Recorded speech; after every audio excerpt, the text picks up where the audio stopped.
Éternel notre Père, nous voulons te dire merci. Seigneur, nous voulons te rendre grâce pour ce moment que tu permets et que tu rends possible. Tu nous as mis à cœur d'avoir ce temps de partage des choses spirituelles à la lumière de ta parole. Et il te plaît aujourd'hui de rendre cela possible. Je prie, Éternel, que tu étendes ta main et que tu disposes nos cœurs, nos esprits et nos pensées à t'écouter, mais surtout à te comprendre selon la mesure de ta volonté. Viens ce jour, à travers les mystères de ta parole, nous instruire et donne-nous le pouvoir acquérir la maturité nécessaire et que la sagesse nous caractérise.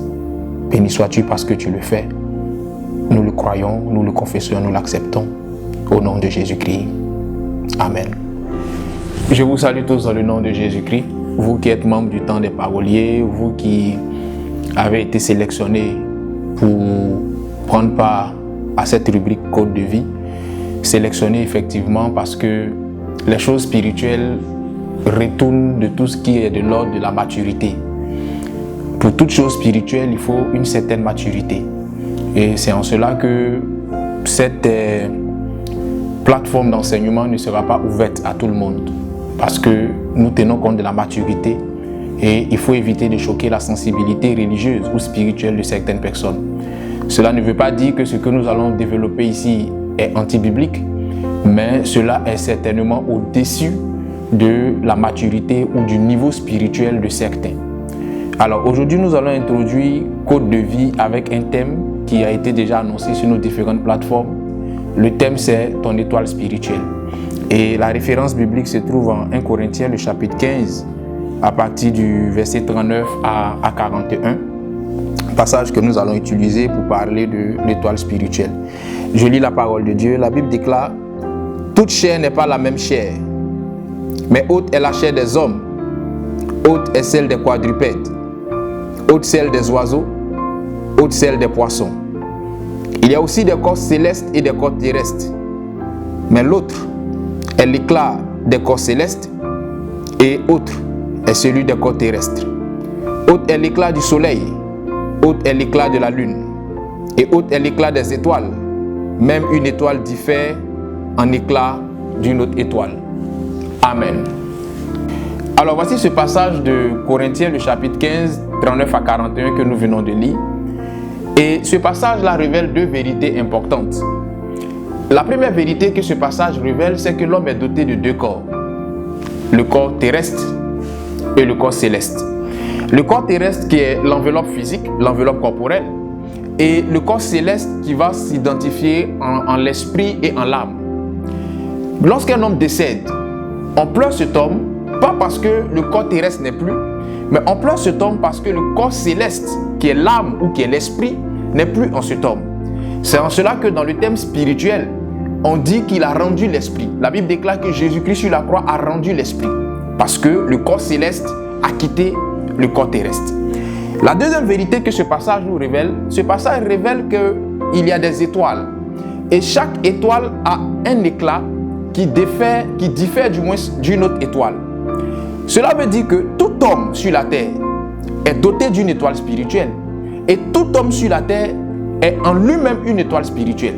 Lorsque vous lirez la parole de Dieu en Genèse, Dieu a identifié la postérité d'Abraham aux étoiles. Il dit: ta postérité sera plus nombreuse que les étoiles du ciel. Donc l'homme en lui-même est doté d'une étoile qu'il doit connaître, qu'il doit maîtriser. L'étoile spirituelle, c'est la carte d'identité spirituelle d'un homme. C'est l'étoile spirituelle qui renferme et qui contient les informations de la vie terrestre de l'homme. C'est l'étoile spirituelle qui dit qui tu es, pourquoi tu viens sur la terre et dans quel but tu viens sur la terre et comment faire pour réussir la mission terrestre qui t'a été assignée. Parce qu'à la vérité, l'homme, ce n'est pas l'homme. À la vérité, l'homme, c'est un esprit dans un corps. C'est un esprit qui a quitté un lieu céleste, qui a quitté une éternité pour un lieu terrestre, pour un temps donné. À partir de ce moment, quand Dieu fait venir cet homme sur la terre, Dieu dote cet homme-là d'une mission.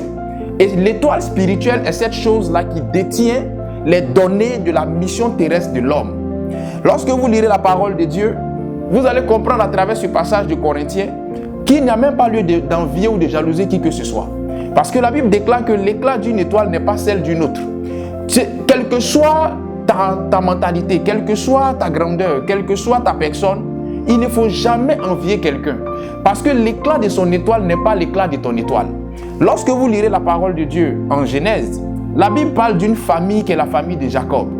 Dans la famille de Jacob, il y avait un enfant du nom de Joseph, et Joseph avait ses frères. La Bible déclare que Joseph a un songe où il voit son étoile qui pratiquement brille plus que l'étoile des autres. Et à cause du songe de Joseph, ses frères ont pratiquement vendu Joseph. Première chose qu'il faut comprendre, lorsque un homme ne connaît pas les données que contient son étoile, cet homme-là est capable de se créer des problèmes qui ne devraient pas se créer normalement. Jésus-Christ connaissait les données de son étoile. Voilà pourquoi en Matthieu 4, lorsque le diable lui a dit « Si tu te prosternes et que tu m'adores, je vais t'accorder tout le royaume de la terre et leur gloire », Jésus-Christ a refusé. Parce que selon les données de son étoile, il était fait pour régner dans le ciel, sur la terre et sous la terre.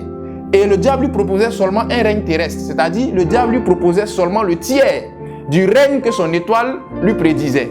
Et quand tu ne connais pas ton étoile, tu vas tomber dans des bassesses, tu vas tomber dans des choses qui normalement ne devraient pas te caractériser parce que tu ne connais pas ton étoile. C'est à juste titre que la Bible déclare en Osée 4, le verset 6, « Faute de connaissance, mon peuple périt ». La connaissance, elle n'est pas seulement biblique, elle n'est pas seulement basique, elle doit être spirituelle, elle doit être profonde. Lorsqu'un homme dit qu'il se connaît, il doit se connaître dans son essence spirituelle, dans sa profondeur. Il doit savoir qui il est, de par son étoile spirituelle. Lorsque Jésus-Christ est né, la Bible déclare qu'avant qu'il ne naisse, ce sont les mages qui ont vu son étoile. Les premières personnes à voir ton étoile spirituelle, ce ne sont pas les pasteurs. Les premières personnes à voir ton étoile spirituelle, ce sont des mystiques. Et c'est en fonction de la qualité de l'étoile d'une personne que la grossesse de cette personne-là est attaquée depuis le ventre de sa mère et que la vie même de cette personne est attaquée.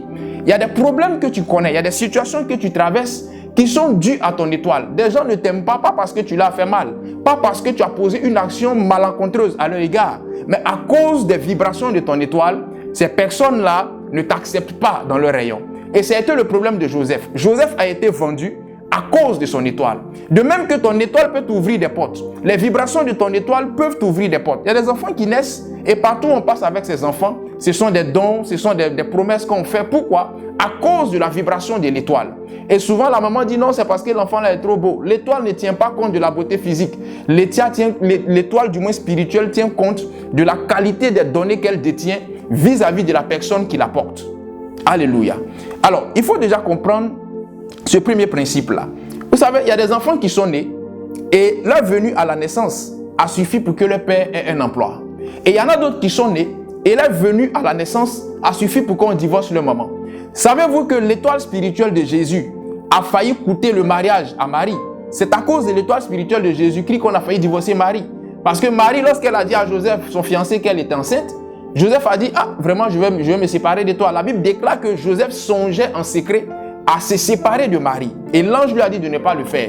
Parce que l'étoile de Jésus-Christ a failli coûter le mariage à Marie.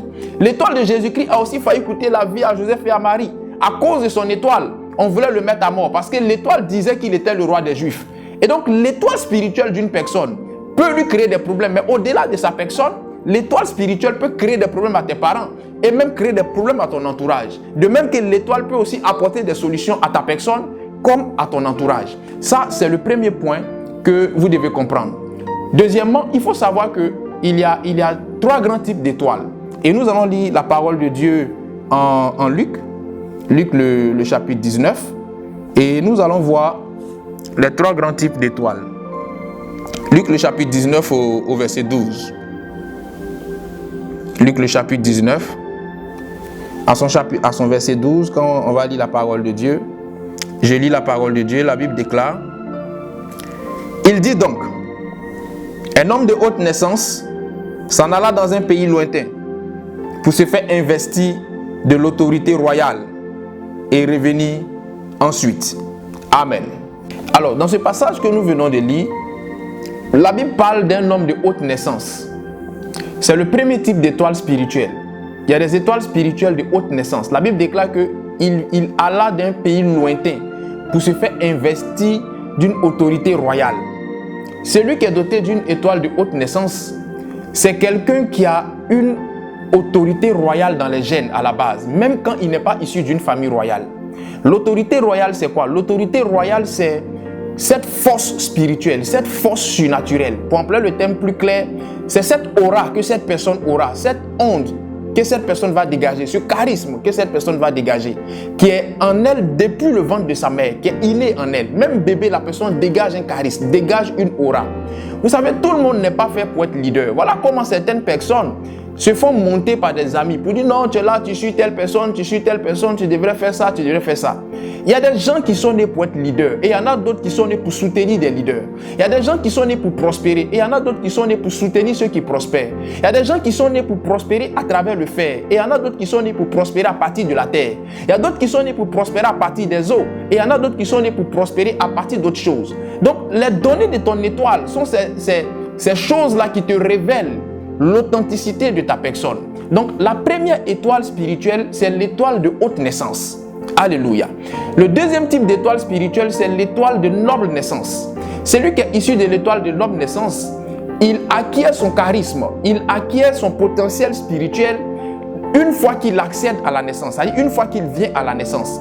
Ça veut dire, celui qui est de haute naissance, il naît avec le charisme, il naît avec sa spiritualité, il naît avec son potentiel. Mais celui qui est de noble naissance, il acquiert ces choses lorsqu'il arrive sur la terre. C'est-à-dire que c'est sur la terre qu'il commence à apprendre ces choses-là, à développer ces choses-là et à progresser. Ça ne veut pas dire que puisque je suis issu d'une étoile de haute naissance, que je vais forcément réussir. Il y a des gens qui sont issus d'une étoile de haute naissance et qui échouent. C'est en cela que la Bible déclare que les esclaves sur les chevaux, les princes à terre. Il y a des gens qui sont nés pour des choses de grandeur et qui sont dans des choses, qui sont dans des bassesses, qui sont dans des petitesses. Pourquoi? Parce que ces personnes n'ont pas conscience de qui elles étaient. Je parlais d'entrée de jeu de la famille de Jacob. Dans la famille de Jacob, il y avait un homme qui s'appelait Judas. Vous savez, Dieu ne s'est jamais identifié en Joseph. On dit le lion de la tribu de Judas. On n'a jamais dit le lion de la tribu de Joseph.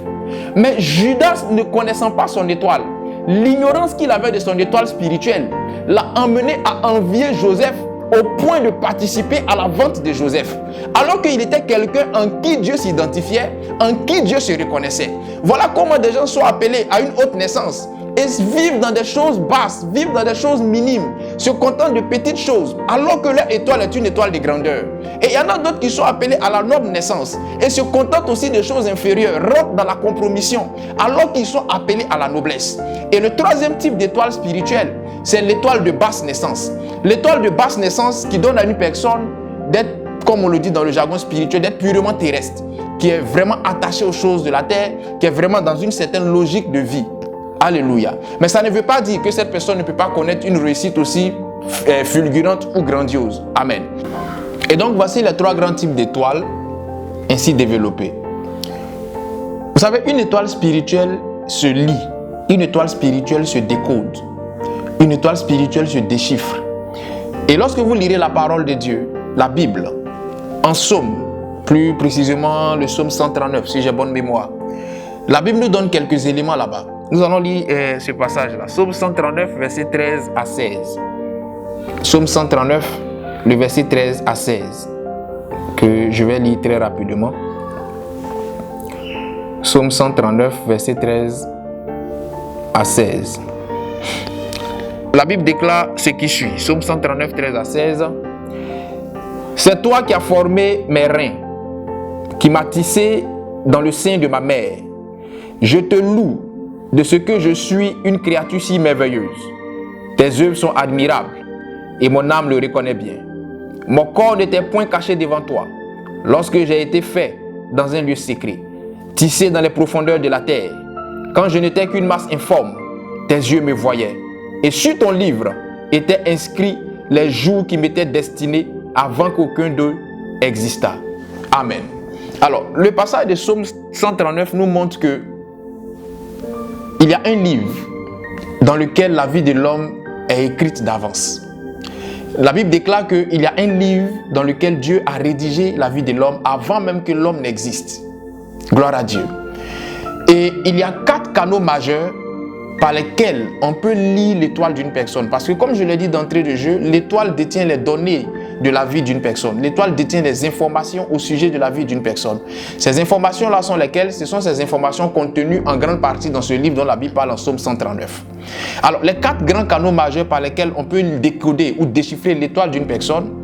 Le premier canal, c'est l'étoile spirituelle en elle-même. Et quand vous verrez en Matthieu, le chapitre 2, le verset 2, vous verrez qu'à travers l'étoile spirituelle, on peut déjà dire qui est une personne et à quoi cette personne est prédestinée. Le deuxième canal, ce sont les mains. Quand vous lirez en Proverbe 3, le verset 16, Proverbe 3, 16 déclare: dans sa droite est une longévité et dans sa gauche est la prospérité. Lorsque vous prendrez la main d'une personne, il y a certaines personnes ici parmi vous pour qui j'ai déjà fait des consultations spirituelles et j'ai pris les mains de ces personnes-là. Et à travers les mains de ces personnes, j'ai été capable de donner des informations concernant ces personnes. Ça n'a rien à voir avec la lecture des lignes des mains, parce que la lecture des lignes des mains, c'est une chose satanique qu'il ne faut pas pratiquer parce que la Bible condamne cela. Vous savez, un homme est doté d'une aura. L'aura, c'est le parfum de l'homme. C'est en cela que je dis toujours que le chien est l'un des animaux les plus spirituels qui existent. Parce que le chien ne vous identifie pas à travers votre odeur corporelle ou l'odeur de votre parfum. Le chien vous identifie à travers votre odeur spirituelle. Lorsque un chien vous a identifié, vous partez, vous revenez, même quand vous aurez changé de parfum, ce chien-là vous reconnaîtra. Parce qu'il aura capté l'odeur spirituelle qui est sur vous. Chaque être humain a une odeur spirituelle qu'on appelle des ondes, qu'on appelle une aura. Et donc, à partir de votre main ou de vos mains, on peut déjà capter ces odeurs-là, capter ces ondes-là et dire qui vous êtes. Lorsqu'il est question de faire une projection astrale ou une consultation spirituelle pour déterminer la santé d'une personne, pour déterminer la longévité d'une personne, pour déterminer le type de maladie que cette personne est susceptible d'avoir, à partir de ce moment, on prend la main droite. Parce que la Bible déclare que dans la droite se trouve la longévité. Tout ce qui est en rapport avec la longévité, la santé de l'homme, c'est dans la main droite. Et lorsqu'il s'agit de déterminer la prospérité d'une personne, de savoir si une personne est faite pour prospérer ou pas, et quel est le débit de prospérité qu'elle va avoir, à partir de ce moment, on utilise la main gauche de cette personne. Parce que la Bible déclare que la prospérité se retrouve dans la main gauche de l'homme. C'est en cela que je dis souvent à certains parents, si vous avez la chance d'avoir un enfant gaucher, c'est une chance d'avoir un enfant gaucher. N'obligez pas cet enfant à devenir droitier. J'ai vu des parents obligés, pratiquement même frapper l'enfant et l'emmener à se transformer en droitier de gaucher qu'il était. Parce qu'on a estimé que le droitier c'était le meilleur. Je n'ai rien contre les droitiers. Mais prenez 10 droitiers. Parmi les 10 droitiers, il y a au moins 7 qui sont pauvres, voire même les 10 droitiers sont pauvres. Et prenez 10 gauchers. Parmi les 10 gauchers, il y a au moins 8 ou 9 qui sont prospères. Les gauchers sont dotés d'une intelligence et d'une prospérité indéniable. Donc si vous avez dans la famille quelqu'un qui est gaucher, rendez grâce au Seigneur. Souvent je vois des personnes me donner l'argent avec la main gauche qui s'excusent. Ça c'est le politiquement correct qui nous demande ça. Sinon spirituellement, si quelqu'un te remet l'argent avec la main gauche, il t'a fait du bien. Alléluia. Donc le deuxième canal, ce sont les mains. Le troisième canal par lequel on peut lire l'étoile spirituelle d'une personne, c'est le front, le visage. À partir du visage, on peut lire l'étoile spirituelle d'une personne. Et quand vous lirez la Bible en Psaume, vous verrez cela. À partir du visage, on pourra lire votre étoile spirituelle et vous dire qui vous êtes. Et le quatrième et dernier canal, c'est le cœur. À partir de votre cœur, on peut faire la lecture de votre étoile spirituelle et dire qui vous êtes. À partir de ce moment, vous devez comprendre une chose, c'est que l'étoile dit des choses sur vous que vous-même vous ignorez parfois. L'étoile peut révéler des choses concernant votre passé, votre présent et votre futur. Tout dépend de celui qui fait votre consultation et tout dépend de celui qui fait votre projection astrale, comme on pourra le dire communément. Lorsque vous lirez la Bible en Samuel, la Bible déclare que Saül est allé voir le prophète afin que le prophète lui indique le chemin que les ânesses de son père avaient emprunté lorsque ces ânesses-là étaient égarées. Il y a deux choses que vous devez comprendre pour terminer. Lorsqu'une femme est enceinte, de même que vous faites des consultations prénatales, faites des consultations spirituelles prénatales. La Bible parle d'une femme qui s'appelle Rebecca, qui était la maman de Jacob et d'Ésaü. Lorsque Rebecca était enceinte, elle a constaté qu'il y avait des douleurs, les enfants se battaient, s'entrechoquaient dans son ventre. Et la Bible déclare qu'elle allait consulter le prophète en Genèse chapitre 35. Et le prophète lui a dit, il y a 2 nations dans ton ventre. La plus petite sera établie sur la plus grande. C'est en cela que lorsqu'il était question de donner l'héritage, Rebecca a pris le parti de Jacob parce qu'elle savait aisément qu'est-ce qui allait se passer. Il y a des informations que nos mamans savent, que nos papas ne savent pas. En tant que personne, si tu es enceinte actuellement, prends la peine de consulter Dieu par rapport à l'enfant que tu as dans ton ventre pour savoir qui est cet enfant qui arrive et pouvoir conduire cet enfant comme il se doit. La deuxième chose, c'est la consultation spirituelle postnatale. Quand vous lirez l'histoire de Jésus-Christ, la Bible déclare que quand Jésus est né, Siméon le prophète l'a pris. Et Siméon a eu à dire des choses concernant l'enfant Jésus-Christ. Donc voici ce que nous pouvons dire dans cette première partie d'enseignement ou d'exhortation sur l'étoile spirituelle. À la prochaine session, Le jeudi prochain, par la grâce de Dieu, nous parlerons d'autres choses, toujours de l'étoile. En ce moment, je dirai pourquoi on attaque ton étoile et comment préserver ton étoile. Que le Seigneur te bénisse. Shalom chez toi.